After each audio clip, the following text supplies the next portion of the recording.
اعوذ باللہ من الشیطان الرجیم بسم اللہ الرحمن الرحیم۔ خواتین و حضرات السلام علیکم ورحمۃ اللہ وبرکاتہ مغفرتہ۔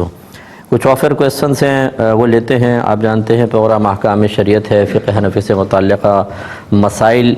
کے ساتھ آپ کی خدمت میں حاضر ہوتے ہیں۔ ایک بھائی نے کویسچن کیا ہے کہ یہ جو اینیمیشن کارٹونز وغیرہ ہوتے ہیں، ان کی موویز ہوتی ہیں، ان کو دیکھنا کیسا ہے، جبکہ اس میں فیمیل کریکٹر بھی ہوں، کوئی فحش کچھ بھی نہیں ہے، بس جیسے کارٹون ہوتے ہیں بچوں کے، موویز بنتی ہیں کارٹونز کی، وہ دیکھنا کیا حکم رکھتا ہے؟ دیکھیں، ایسی چیز اگر کسی صحیح نیت کے ساتھ آپ دیکھ رہے ہیں، مثلا ذہن پریشان ہے، کوئی اور کسی وجہ سے تھکن ہے، تھوڑی سی تفریح ہے، تباہ کے لیے اگر دیکھا جائے تو اس کا وہ حکم نہیں ہوتا جو ایک زندہ عورت کو دیکھنے پر ناجائز کا حکم لگایا جاتا ہے۔ تو لہٰذا آپ بالکل دیکھ سکتے ہیں، اس میں گناہ کا کوئی تصور نہیں ہے۔ ہاں بس فحش وغیرہ اس میں کچھ نہ ہو، ورنہ جو عام بچوں کے کارٹونز ہوتے ہیں یہ بڑے بھی دیکھ سکتے ہیں۔ اگر کسی پر رات میں ایک بار سے زائد غسل فرض ہو جائے تو اسے کتنے غسل کرنے ہوں گے؟ دیکھیں، اسباب اگر کثیر ہوں، مقصود ایک ہی ہو تو بس ایک ہی دفعہ کافی ہے۔ مثال کے طور پہ احتلام بھی ہوا اور جسمانی تعلق بھی قائم کر لیا، یہ دو بظاہر اسباب غسل واجب ہونے کے، لیکن چونکہ غسل سے نتیجہ ایک ہی نکلتا ہے یعنی طہارت، تو پھر یہ ایک ہی غسل ان سب کے لیے، دونوں کے لیے کافی ہوگا۔ اسی طرح اگر وضو ٹوٹنے کے 5-6 اسباب پائے جائیں تو ایک وضو ہی ان تمام اسباب کے جواب میں بس ایک دفعہ ہی آپ وضو کریں گے تو ہو جائے گا۔ یہ نہیں ہے کہ ہر ایک وضو توڑنے والے سبب کو بنیاد بنا کر وضو کیا جائے۔ خلاصہ کلام یہ ہے کہ اگر ایک ہی رات میں کئی اسباب سے غسل فرض ہو جائے یا ایک ہی سبب سے کئی بار غسل واجب ہو جائے، ایک ہی غسل کافی ہوتا ہے۔ ایک کسی نے پوچھا کہ چلتی ٹرین میں نماز پڑھنے کا کیا شرعی حکم ہے؟ دیکھیں، فرائض کے سلسلے میں تو یہی صورت ہے کہ ٹرین رک جائے، رکی ہوئی ٹرین میں یا نیچے اتر کر آپ استقبال قبلہ یعنی قبلے کا اچھا طرح تعین کر کے پھر نماز کو ادا کریں۔ لیکن اگر صورتحال یہ ہو کہ وقت بہت قلیل ہے، اگر آپ اسٹیشن کا انتظار کریں گے نماز نکل جائے گی، یا یہ کنفرم ہے آپ نے معلومات کی کہ بیچ میں آپ کو اسٹیشن آئے گا ہی نہیں اور نماز نکل جائے گی، تو پھر آپ چلتی ٹرین میں نماز پڑھ سکتے ہیں ایسی صورت میں، اور اس میں پھر لوٹانے کی حاجت بھی نہیں ہے، آپ کی نماز بالکل ہو جائے گی۔ یہ اختلافی مسئلہ ہے، بعض لوگ اس میں اختلاف رکھتے ہیں، ہم ان کی رائے کی بھی قدر کرتے ہیں، لیکن ہمارے نزدیک اگر تو اتر کر نماز پڑھنا ممکن ہو تو یہی افضل ترین صورت ہے اور یہی بہتر صورت ہے اور یہی صحیح صورت بھی ہے، لیکن مجبوری کی صورت میں رعایت ملتی ہے۔ لہٰذا ہم چلتی ٹرین میں ایسی صورت میں کہ جب اترنا ممکن نہ ہو، نماز نکل جانے کا خوف ہے، ہم یہ اجازت دیتے ہیں کہ آپ نماز پڑھ بھی سکتے ہیں، استقبال قبلہ کا دھیان کریں اگر کر سکتے ہوں تو، اگر وہ بالکل تعین نہیں ہو رہا تحری کر لیں، یعنی دل میں سوچیں کس طرف قبلہ ہوگا، اور پھر اگر کھڑے ہو کر پڑھ سکتے ہیں کھڑے ہو کر، ورنہ اگر زیادہ ہچکولے لے رہی ہے تو بیٹھ کے بھی نماز ادا کر سکتے ہیں اور اس کو لوٹانے کی کوئی حاجت بھی نہیں ہوگی۔ یہ کہتی ہیں کہ بھابھی کی لڑکی کے ساتھ شادی ہو سکتی ہے؟ بالکل ہو سکتی ہے۔ آپ کسی شخص کی تو بھابھی سے بھی نکاح ہو سکتا ہے، بشرطے کہ بھائی نے طلاق دے دی ہو یا بھائی کی مطلقہ ہوں تو بھابھی سے نکاح ہو سکتا ہے، تو ان کی بھابھی کی لڑکی کے ساتھ یعنی دوسرے کا شوہر سے فرض کر لیں وہ ہے، یہی کہنے کا مقصد ہوگا، ورنہ وہ تو بھتیجی بنتی، اگر اپنے بھائی کی بچی ہوتی تو دوسرے شوہر کی اگر بچی ہے تو بالکل اس سے نکاح ہو سکتا ہے۔ ایک یہ کہتے ہیں کہ یہ آن لائن مرید ہونا کیا صحیح ہوتا ہے؟ جی بالکل ٹھیک ہوتا ہے۔ آن لائن یہ جو مطلب طریقت کے مسائل جو ہمارے ہاں معروف چیزیں ہیں وہ الگ ہیں، کہ ہاتھ میں ہاتھ لے کر بیعت کرنا یا چادر پکڑوا کر یا اجتماعی طور پہ سامنے بٹھا کر بیعت کرنا، یہ چیزیں بھی مطلب اچھا ہے، ان کو فالو کریں، ورنہ مرید ہونے کا مطلب ہے یہ ارادہ کرنا کہ میں کسی کے تابع ہو کر اللہ تبارک و تعالیٰ کے قرب و وصال کا راستہ طے کروں گا، ان کی ہدایات پر عمل کروں گا، بس یہ بیعت ہے۔ تو اس میں آپ آن لائن بھی کر سکتے ہیں، فون کے اوپر بھی کر سکتے ہیں، اس میں کوئی حرج نہیں ہے۔ ایک یہ کہتے ہیں اسی طرح اگر ریکارڈ کوئی بیان چل رہا ہو، کئی سال پہلے کا ریکارڈ بیان، اس میں بیعت کروائی گئی تو ہم اس کو بیعت کر لیں تو کیا یہ اس ریکارڈڈ بیان پر بیعت ہو جائے گی؟ دیکھیں، ہمارے نزدیک بالکل ہو جائے گی۔ بہت سارے ایسے افراد تھے جو نبی کریم صلی اللہ علیہ وسلم تک نہ پہنچ سکے اور انہوں نے اسلام قبول کیا، یعنی بیعت اسلام کر لی، نبی کریم کی گویا کہ آپ سے بیعت اسلام کر لی، حالانکہ ملاقات بھی نہ ہو سکی، بہت دور رہے، ان کا ایمان معتبر ہے۔ تو تو طریقت کے مسائل بھی ایسے ہی ہوتے ہیں کہ اگر کوئی مرید بہت دور ہے، پیر بہت دور ہے، اور وہ ارادہ کر لیتا ہے کہ میں ان سے بیعت کرتا ہوں، تو وہ بیعت ہو جائے گا۔ وہ میں نے آپ کو پہلے بھی عرض کیا، بیعت ہو جائے گا۔ یہ الگ بات ہے کہ ہمارے ہاں کچھ مخصوص طریقوں سے اس کو داخل سلسلہ کرتے ہیں، وہ مخصوص اعمال اور افعال اختیار کرنا کوئی فرض یا واجب نہیں ہے، اچھا ہے، اس طریقے سے وسوسے کم آتے ہیں، ورنہ کوئی بہت دور بھی ہو اور کسی کو اپنا پیر تسلیم کرے اور وہ مطلب اچھی طرح ارادہ کر لے، مرید ہو جائے گا۔ لیکن یہ طریقے جو ہم نے ذکر کیے اختیار کرنا اس لیے ضروری ہے کہ بعض لوگ اس کو بہت لازم سمجھیں گے، اور اپنا اطمینان قلب بھی بعض اوقات مرید کا نہیں ہو پاتا کہ جی پیر کو تو پتہ نہیں میں کیسے بیعت ہو جاؤں۔ تو میرے آقا صلی اللہ علیہ وسلم کو اللہ تعالیٰ کی طرف سے ہمارا عقیدہ اور ایمان اگر ہے تو ایک الگ بات ہے کہ نبی کریم کو معلوم ہے کون مسلمان ہو رہا ہے کون نہیں، لیکن ظاہری اعتبار سے بہت سے لوگ نبی کریم کے پاس نہ آ سکے اور ایمان قبول کیا، ان کا ایمان معتبر تھا کہ نہیں تھا۔ اسی طریقے سے بیعت بھی معتبر ہوتی ہے، لیکن بہتر یہ ہے کہ آپ ہو جائیں مرید، پھر اس کے بعد جب کبھی موقع ملے تو پھر فزیکلی طور پر بھی بیعت ہو جائیے گا۔ یہ کہتی ہیں کہ بیوی جو ہے وہ بیٹے کو گھر سے باہر نکال دے دوسری شادی کے سلسلے میں تو کیا حکم شرع ہوگا؟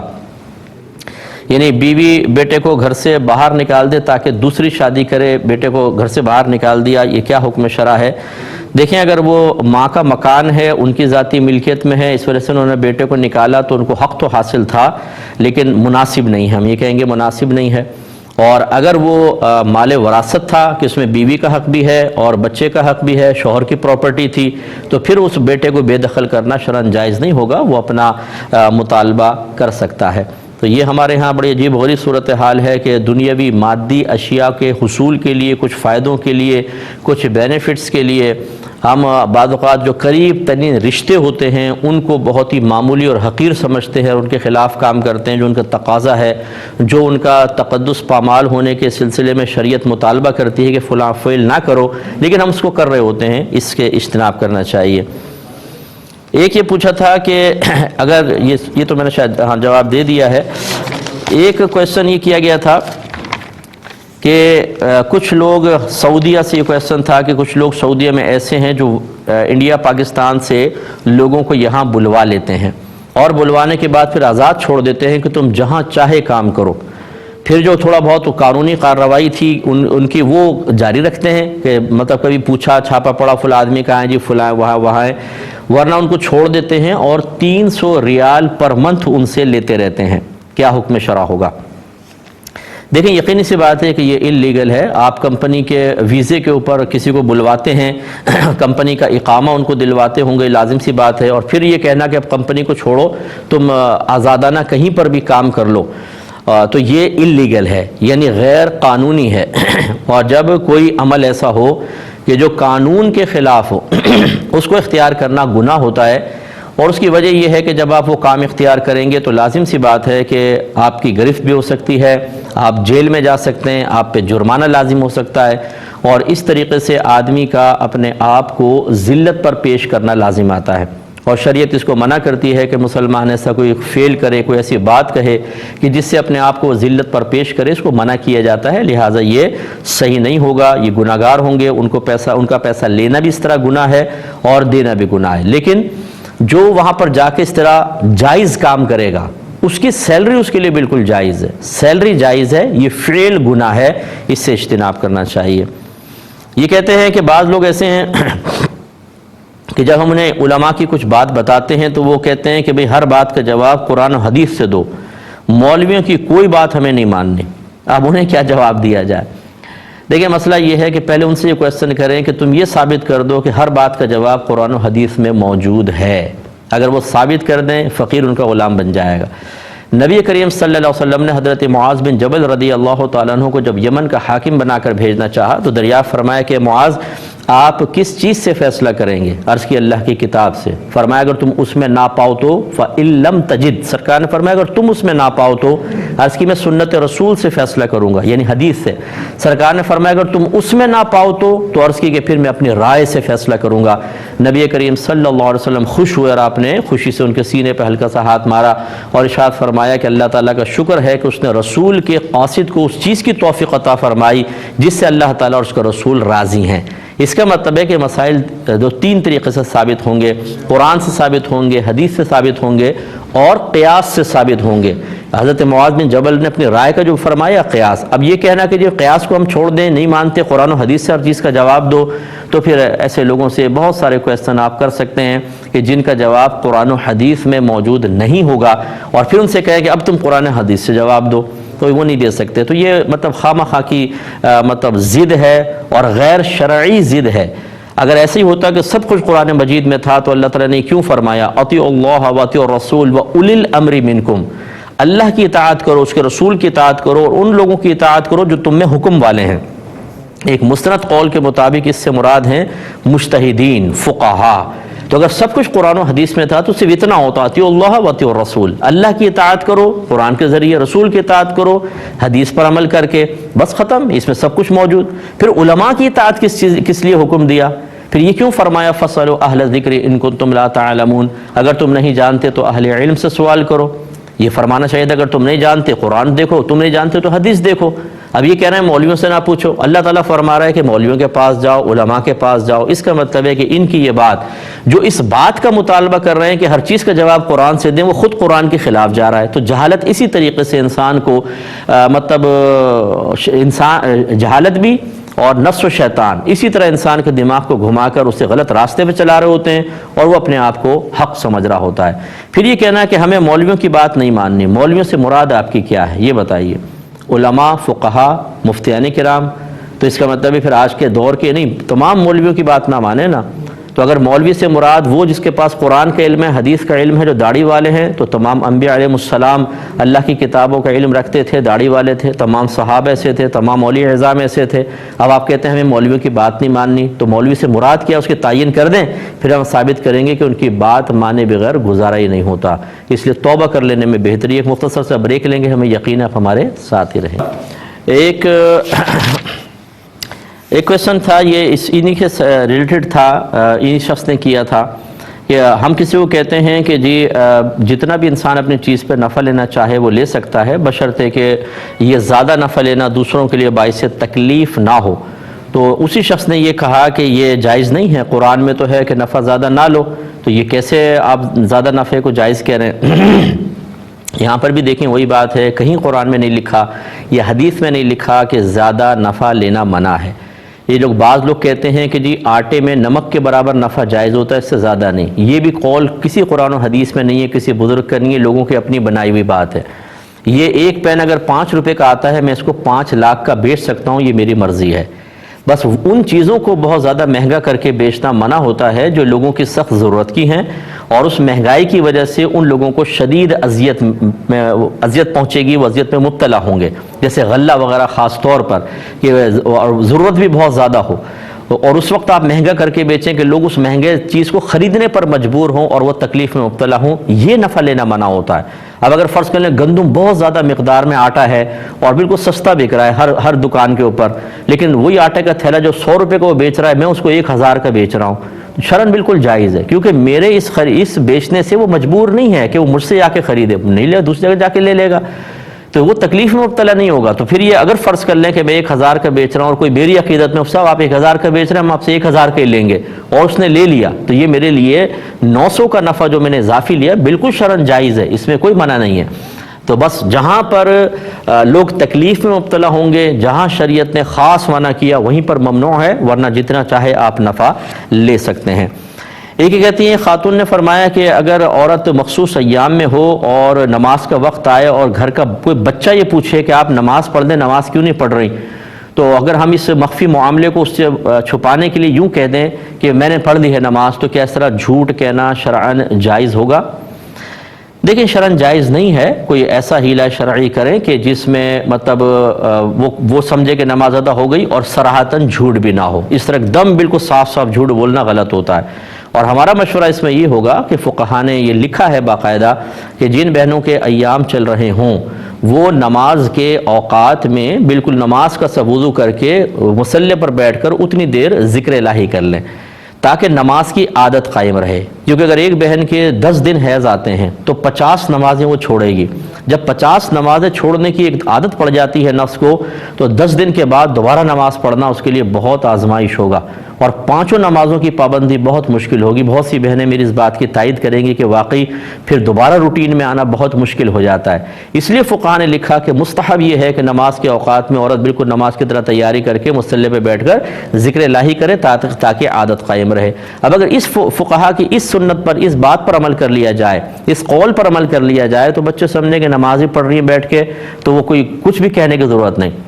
اس لیے مشورہ یہی ہے کہ صراحتاً جھوٹ نہ بولیں، یا تو یہ طریقہ اختیار کریں یا پھر کوئی ایسی بات کہیں کہ بچہ سمجھے نماز پڑھ لی ہے اور وہ صریح طور پہ، واضح طور پہ جھوٹ بھی نہ ہو.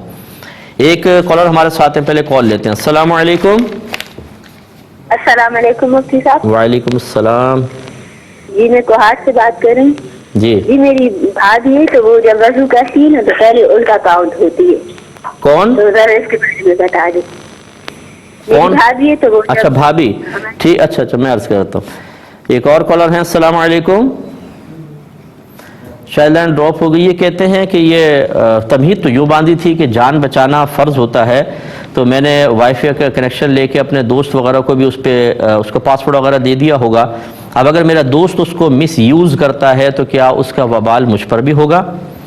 دیکھیں یہاں دو چیزیں ہیں. اگر تو آپ اس بات کو جانتے ہیں کہ وہ ہے آوارہ گرد قسم کا آدمی، غلط ذہن کا آدمی ہے، کسی کو بلیک میل کرے گا، کچھ غلط چیزیں دیکھے گا، غلط اس کا مس یوز کرے گا، پھر مروت اور دوستی میں آپ اس کو دے رہے ہیں، تو یقیناً ٹوٹل وبال آپ کے سر پر ہوگا کہ جب آپ جانتے ہیں کہ وہ غلط استعمال کرے گا تو کیوں دے رہے ہیں اس کو. اور کیونکہ ابھی آپ یہ کوئی رینٹ وغیرہ پہ نہیں دے رہے، کوئی آپ کی مطلب ایسی مجبوری بھی نہیں ہے، آپ اس کو نہیں دے سکتے ہیں. اور اگر آپ کو پتہ نہیں ہے کہ کرے گا یا نہیں کرے گا اور آپ نے دیا اور اس نے مس یوز کیا، اب آپ پر کوئی وبال نہیں ہے. اور جو باقاعدہ مطلب کیبل وغیرہ پرووائڈ کرتے ہیں ان کے لیے شرعاً جائز ہے، کیونکہ یہ کاروبار کر رہے ہیں، ان کا یہ کاروبار ہے. یہ مطلب زیادہ یہ کہہ دیں کہ بھئی مس یوز نہیں کرنا اور دے دیں. اب کوئی کرتا ہے تو وہ جانے، اس کا کام جانے. لیکن عام طور پہ جیسے اب آپ کا یہ کوئی پیشہ وغیرہ تو نہیں ہے تو آپ کو احتیاطی کرنی چاہیے. ایسے شخص کو جو صریح طور پہ، واضح طور پہ اپنا ارادہ آپ کے سامنے ظاہر کر رہا ہے کہ میں غلط کروں گا، اس کو ہرگز نہ دیں. ایک یہ کہتے ہیں کہ بعض اوقات یا دوست آپس میں ایک دوسرے کو ظالم کہہ دیتے ہیں، ظالم ادھر آ، یہ کر، یہ صحیح ہے کہ نہیں ہے؟ دیکھیں یہ محاورتاً بولا جاتا ہے اور یقیناً اس میں کسی کو حقیقتاً ظالم کہنے کا ارادہ نہیں ہوتا، تو حکم بدلے گا. اگرچہ یہ مناسب نہیں ہے لیکن کوئی سخت حکم نہیں لگے گا. ایک کالر ہمارے ساتھ ہیں. السلام علیکم. وعلیکم السلام. مولوی صاحب خیریت سے ہیں؟ اللہ کا بڑا کرم. جی بھائی میرے سوال یہ، پہلا سوال یہ کہ اگر ہماری فجر کی نماز کبھی اگر قضا ہو جاتی ہے تو ہم سنتیں کب تک پڑھ سکتے ہیں اس کی؟ اور دوسرا سوال یہ کہ ہم جیسے پہلے کسی نماز میں پہلے سنتیں پڑھتے ہیں سپوز، تو ہم اس میں بعد کی صورتیں پہلے پڑھ لیتے ہیں اور آگے پیچھے وہ فرض جو ہے نا پڑھتے ہیں تو اس میں وہ پہلے کی سنتیں پڑھ لیتے ہیں یا جو مطلب رکعتیں پڑھ لیتے ہیں آگے پیچھے، تو اس میں کوئی مذائقہ تو نہیں ہے؟ ٹھیک ہے میں بتاتا ہوں. ایک اور کالر ہیں. السلام علیکم. وعلیکم السلام. جی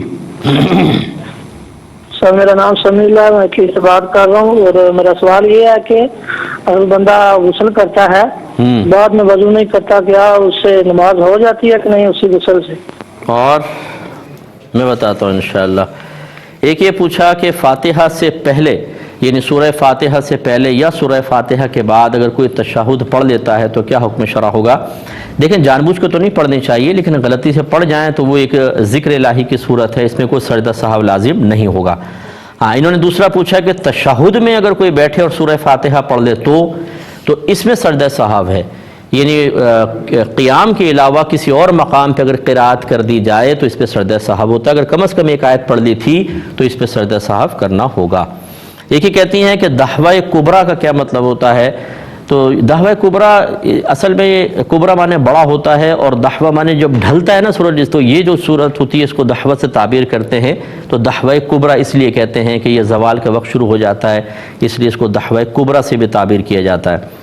ایک انہوں نے کہا کہ ہماری بھابھی جو ہیں وہ پہلے وضو کرتے ہوئے پہلے الٹا پیر دھوتی ہیں، اس کے بعد سیدھا پیر دھوتی ہیں، تو کیا حکم شرع ہوگا؟ دیکھیں وضو تو ہو جائے گا لیکن خلاف سنت ہوگا، اور جو کام نبی کریم کے طریقے کے خلاف ہو اس کو اپنی عادت بنا لینا، پھر اس پہ ڈٹ جانا، پھر اس پہ کسی کی ہدایت قبول نہ کرنا، اس میں ضد دکھانا، یہ کوئی نفع والی چیز نہیں ہے. آپ کے نبی کا عمل ہے، اس کے مقابل میں اگر آپ کی ضد پیدا ہو رہی ہے تو اس کا مطلب ہے محبت اور عشق میں بھی کمی ہے، ادب میں کمی ہے، اور اللہ کی اور رسول کی اہمیت اتنی نگاہوں میں نہیں ہے. اگر ایک آدمی بے خیالی میں کر رہا ہو نا کہ علم نہیں ہے تو چلو جہالت ہے، یہ بھی غلط ہے لیکن کم ہے، لیکن جان بوجھ کر سمجھایا جا رہا ہے کہ سنت یوں ہے اور میں تو ایسے ہی کروں گی، اگر فرض کرنے کو ایسا کر رہا ہو تو بالکل غلط ہے۔ یہ بے ادبیاں بہت دور تک لے جاتی ہیں، بعض اوقات انسان تصور بھی نہیں کر سکتا، اور اگر میں لفظ کہہ دوں کہ کفر تک بھی پہنچا سکتی ہیں بعض اوقات، اس لیے احتیاط کرنی چاہیے۔ تو سیدہ عائشہ صدیقہ رضی اللہ تعالی عنہا کا فرمان ہے کہ نبی کریم صلی اللہ علیہ وسلم ہر اچھے کام میں سیدھی جانب سے ابتدا کیا کرتے تھے، حتیٰ کہ جوتی شریف پہننے میں اور کنگھی کرنے میں، تو آپ چونکہ بیچ کی مانگ نکالتے تھے، پہلے سیدھی طرف کے بال پھر الٹی طرف کے، اس طرح پہلے سیدھے پیر جوتی میں پیر داخل فرماتے تھے، پھر الٹی نالے پاک میں۔ تو جب سرکار اتنا اہتمام کر رہے ہیں، آپ اس کے خلاف چل رہے ہوں تو یہ قطعاً غیر مناسب چیز ہے۔ ایک یہ کہتے ہیں کہ اگر خدا نخواستہ فجر کی نماز قضا ہو جائے تو اس کی سنتیں کب تک ہم پڑھ سکتے ہیں؟ دیکھیں ویسے تو سنتوں کی قضا نہیں ہوتی، لیکن چونکہ فجر کی سنتوں کی تاکید بہت زیادہ آئی ہے تو یہ قریب با واجب ہیں، یعنی ہے تو سنت لیکن اتنی تاکید جیسے تقریباً واجبی ہو۔ تو اس کے بارے میں امام محمد رحمۃ اللہ علیہ جو امام اعظم رضی اللہ تعالیٰ عنہ کے شاگرد ہیں، وہ یہ کہتے ہیں کہ اگر کوئی زوال سے پہلے قضا ادا کرنا چاہے تو سنت کی قضا بھی ادا کر لے، جبکہ امام اعظم تو سنت کی قضا کو منع ہی فرماتے ہیں، صرف فرائض کی قضا ہوتی ہے۔ تو اگر زوال سے پہلے آپ ادا کر رہی ہیں تو سنتیں کی قضا بھی کر لیں، پھر فرض کی قضا کریں، اور اگر زوال کا وقت ہو چکا ہے بس پھر فرض کی قضا ہوگی، سنت کی نہیں ہوگی۔ ایک مختصر سا بریک لیں گے، ہمیں یقین ہے ہمارے ساتھ ہی رہیں گے۔ بسم اللہ الرحمن الرحیم۔ بہن کہتی ہیں کہ پہلے مثلا ظہر کی نماز پڑھ رہے ہیں، 4 سنتیں پھر 4 فرض ہوتے ہیں، تو اگر ہم سنتوں میں آگے والی صورتیں پڑھ لیں اور فرض میں ان کے بعد والی صورت پڑھیں تو کیا یہ الٹا قرآن پڑھنا تو نہیں کہلائے گا؟ دیکھیں اچھی طریقے سے سمجھ لیجئے کہ یہ جو ہم کہتے ہیں نا ترتیب سے قرآن پڑھیں، یہ صرف ان 2 رکعتوں کے بارے میں بات ہو رہی ہے جو متصل ہوتی ہیں، بس باقی کا آگے پیچھے کا کوئی تعلق نہیں۔ مثال کے طور پر آپ 4 سنتیں پڑھ رہی ہیں تو پہلی اور دوسری میں ترتیب کا خیال کریں، اور تیسری چوتھی میں چاہے آپ اس سے پیچھے کی پڑھ لیں، کوئی مسئلہ نہیں ہے۔ پہلی دوسری کے اندر ایسا ہونا چاہیے، پہلی میں ایک پڑھی تو دوسری میں اس سے اگلی والی پڑھیں، پھر اگر آپ اگلی مطلب تیسری چوتھی پڑھ رہی ہیں اس میں چاہے اس سے پیچھے والی پڑھیں لیکن وہی ترتیب سے کہ پہلے والی اس کے بعد والی۔ تو جب یہ 4 سنتوں کے اندر ہی 2 رکعتیں بالکل علیحدہ شمار ہوتی ہیں، 2 علیحدہ شمار ہوتی ہیں، ان کے اندر ترتیب آپس میں نہیں دیکھی جاتی بلکہ پہلی دوسری رکعت میں اور تیسری اور چوتھی رکعت میں ترتیب کا خیال رکھا جاتا ہے، تو فرائض تو پھر اس کے بعد ہوتے ہیں، ان میں چاہے آپ سنتوں میں آگے والی پڑھ لیں اور فرائض میں ان کے پیچھے والی پڑھ لیں تو کوئی فرق نہیں پڑے گا۔ امید ہے کہ آپ بات سمجھ گئی ہوں گی۔ ایک یہ کہتے ہیں کہ بھائی نے پوچھا کہ اگر کسی نے غسل کیا لیکن وضو بعد میں نہیں کیا تو کیا اس سے نماز ادا ہو جائے گی؟ تو بالکل ہو جائے گی۔ دیکھیں جب آپ غسل کرتے ہیں تو پانی اعضائے وضو پر بہہ جاتا ہے، جب بہہ جاتا ہے اگر فرض کر لیں آپ نے وضو کی نیت نہیں کی تب بھی آپ کا وضو ہو جائے گا، نیت کے ساتھ کرتے تو ثواب ملتا، لیکن اگر آپ نے نیت نہیں بھی کی تو پانی بذات مطہر ہے، یعنی بذات خود وہ پاک کرنے والا ہے، چاہے آپ نیت کریں نہ کریں۔ بالکل ایسے سمجھ لیں جیسے آگ جل رہی ہو تو آگ بذات جلانے والی ہے، اب آپ ہاتھ ڈالیں اور یہ کہیں میرا ارادہ نہیں ہے، میری نیت نہیں ہے جلنے کی، ہاتھ ڈالیں گے وہ جلائے گی۔ اسی طرح پانی میں اگر آپ یہ ارادہ کر لینا میں طہارت نہیں کرنا چاہتا تب بھی وہ آپ کو پاک کرے گا۔ وَأَنزَلْنَا مِنَ السَّمَاءِ مَاءً طَهُورًا، اللہ تعالیٰ فرماتا ہے ہم نے آسمان سے پاک کرنے والا پانی نازل فرمایا۔ تو جب کوئی غسل کرتا ہے نیت ہو نہ ہو اس کو وضو بھی ساتھ ہو جاتا ہے، جب ہو جاتا ہے تو وہ اسی سے نماز بھی ادا کر سکتا ہے، لیکن اگر وضو کی نیت نہیں کی ہوگی ثواب نہیں ملے گا، وضو ہو جائے گا۔ یہ کہتے ہیں کہ ہمارا ان کے ساتھ کوئی اٹیلین ورک کرتا ہے، ایک شخص ہے کافر ہے، اس نے قرآن مانگا ہے تو کیا ہم اٹلی زبان میں اسے قرآن دے سکتے ہیں؟ وہ پڑھنا چاہتا ہے۔ دیکھیں ہمارا مشورہ یہ ہوگا کہ بک کی شکل میں نہ دیں، کیونکہ بہرحال کسی بھی زبان میں قرآن مجید کو لکھا گیا ہو اسے چھونا یہ جائز نہیں ہوتا ہے، اس لیے ہم کہا جاتا ہے، فقہاء نے لکھا ہے واضح طور پہ کہ عربک پر ہاتھ لگنا بھی گناہ، اگر اس کا اردو میں ترجمہ کیا گیا ہو تو ترجمے پر ہاتھ لگانا بھی منع ہے، کیونکہ بہرحال اس سے وہ مفہوم اخذ ہو رہا ہے جو عربک سے ہو رہا ہے، تو اللہ کا کلام تو ہے اس لیے ہاتھ لگائیں گے گناہ گار ہوں گے، اور پھر ایسے ناپاک شخص کو جو پتہ نہیں کہاں قرآن کو پھینک دے کیا کرے، یہ صحیح نہیں ہے۔ اس کا متبادل حل یہ ہے کہ ڈیجیٹل آپ قرآن پاک دیں، یعنی کوئی کوئی ڈاؤن لوڈ کر کے دے دیں اس کو، ایپ وغیرہ اس میں کوئی پیڈ وغیرہ کے اندر یا موبائل کے اندر دے دیں اور کہیں اب اس کو پڑھ لیں، ہمارے نزدیک تو اس کو اوپر سے ٹچ کرنے میں کوئی حرج نہیں ہے، بعض منع کرتے ہیں، بہرحال ان کا اپنی لاجک ہے، لیکن ہمارے نزدیک بالکل جائز ہے کہ آپ قرآن پاک کو اسکرین کو ٹچ کریں، یہ قرآن پہ ہاتھ لگنا نہیں کہلائے گا، تو یہ اس کو دے دیجئے، انشاءاللہ مقصد بھی پورا ہوگا، اور وہ بے ادبی کا جو خدشہ ہے میرے ذہن میں یا ہمارے ذہن میں، وہ انشاءاللہ خدشہ بھی دور ہو جائے گا۔ ایک ہی کہتے ہیں کہ میرے بھائی نے میرے پیسوں سے کوئی چیز خرید لی، اور پھر ہم نے جب دیکھا تو اس نے معذرت کی کہ بغیر پوچھے میں نے آپ کے پیسوں سے یہ چیز لے لی، تو ہم نے دل میں ناگواری رکھتے ہوئے، دل تو نہیں چاہ رہا تھا، زبان سے کہہ دیا اچھا چلو ہم نے تمہیں معاف کیا، لیکن بعد میں پھر ہم جب غصہ بڑھا تو کہا کہ ہم معاف نہیں کرتے، ہمیں تو پیسے چاہیے۔ تو معاف کرنے کے بعد جو دل میں سختی رکھ کے معاف کیا تھا ناپسندیدگی کے ساتھ، کیا بعد میں ہم اس قول سے رجوع کر سکتے ہیں؟ دیکھیں بہتر یہ ہے جب آپ نے معاف کر دیا تو معاف کرنے کے بعد اس سے رجوع نہیں کیا جا سکتا، لہٰذا اب آپ اس کو چھوڑ دیجئے اور نہ لیں۔ تھوڑے سے پیسوں سے کوئی فرق نہیں پڑے گا، انہوں نے بتایا تھا رجسٹر ہے غالباً وہ اس سے خرید لیا، اتنے سے تھوڑے سے پیسوں سے جب کہ آپ معاف کر چکے ہیں تو ظاہر کا یہ اعتبار ہوتا ہے، آپ کے قلب میں کیا تھا اس کو نہیں دیکھا جائے گا، ظاہراً چونکہ آپ نے معافی دے دی تھی تو اپنے قول سے رجوع نہ کیا جائے۔ بہرحال اگر آپ کریں گے تو گناہگار ہونا تو نہیں کہیں گے، لیکن غیر مناسب ہے، بہت ہی غیر مناسب ہے، معاف کر دیا تو بس چھوڑ دیجئے۔ یہ کہتے ہیں کہ کیا مسجد کی کوئی چیز قیمت ادا کر کے استعمال میں لائی جا سکتی ہے؟ دیکھیں چند صورتیں ہوتی ہیں جو مسجد کا سامان کسی اور جگہ جا سکتا ہے یا بک سکتا ہے۔ مثال کے طور پہ مسجد ویران ہو گئی اور اب پتہ ہے کہ یہ ٹوٹ پھوٹ جائے گی، لوگ اٹھا کے لے جائیں گے چیزیں، تو پھر اس کا سامان کسی اور مسجد تک پہنچا دیں، یہ ایک صورت ہوتی ہے۔ دوسرا یہ ہوتا ہے کہ مسجد آباد ہے، سب کچھ ہے، لیکن سامان بہت زیادہ آ گیا، جیسے مصلے بہت زیادہ آ گئے، دریاں بہت زیادہ آ گئیں، اب وہ پڑے رہیں گے، کیڑے کاٹ کے ختم کر دیں گے۔ اس میں بھی ایسا ہی ہوتا ہے کہ کسی دوسری مسجد کو ضرورت ہو وہاں دے دیں، یا پھر اب کوئی اور ضرورت نہیں ہے تو اس کو آپ بیچ سکتے ہیں اور وہ پیسہ مسجد کے اندر لگا دیں۔ یہ صورت میں سامان ضائع کرنے کے بجائے اس کو بیچ کر اس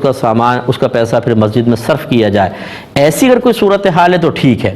لیکن یہ نہیں ہے کہ کوئی مسجد میں کوئی چیز دے کر گیا، آپ نے کہا مجھے بہت اچھا لگ رہا ہے مسلح، تو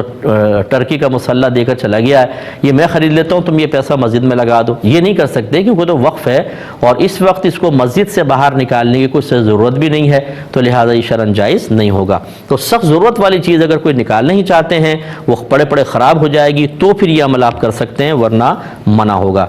یہ کہتے ہیں کہ کسی نے التحیات سے قبل اسی طرح دعائے قنوت سے قبل بسم اللہ الرحمن الرحیم پڑھ لی تو کیا سجدہ سہو لازم ہوگا؟ دیکھیں نہیں ہوگا۔ بسم اللہ الرحمن الرحیم کسی بھی جگہ آپ پڑھ لیں